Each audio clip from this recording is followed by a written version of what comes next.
Hey, this is Attaboy 4Z. So we're visiting the Pioneer RG-1 dynamic processor. This was made by Pioneer, of course, to hook up to your reel-to-reel cassette deck to give you that expansion, that dynamic range. Your record player too, to bring back from what I understand, is bring back the highs dynamics that are lost in some of those recordings. So I picked this up from Goodwill, Goodwill finds. So what we're doing today, I had a lot of stock of capacitors, film capacitors, and electrolytics. So we went ahead and recapped this board, what I had in stock. As you can see there, a lot of the blue tantalum capacitors, and yeah, these were out of spec.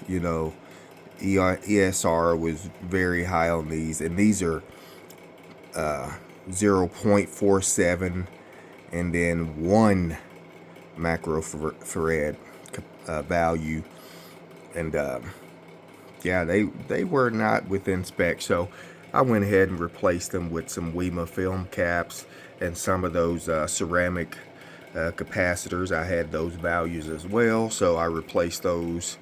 Like I said, I used what I had on hand. We got some Nichicon Muse, some KTs.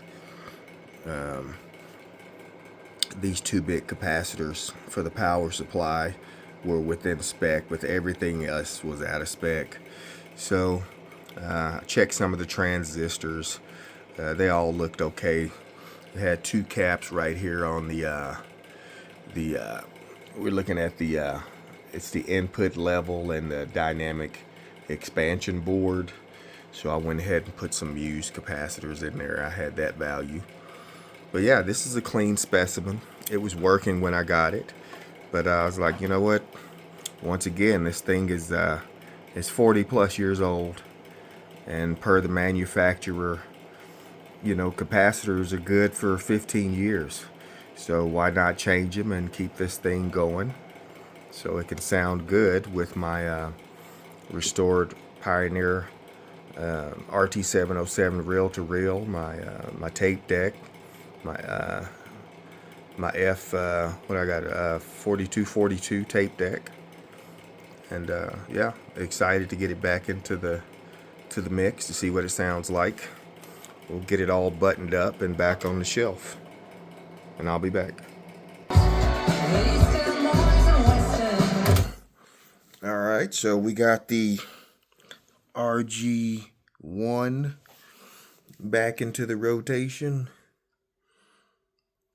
with the Pioneer RT-707, the SA-7500. Got a little DT400 timer up there, and there is the CT-F4242, and it's looking good, sounding good. Wish I could play you a little bit more content, but don't want to strike. Hopefully that wasn't too long to where I'd get a strike. But yeah, that's the RG dynamic processor from Pioneer from the 70s, late 70s. And we're done with that. Thanks for watching. Any tips, tricks, let me know. I'm always open for suggestions.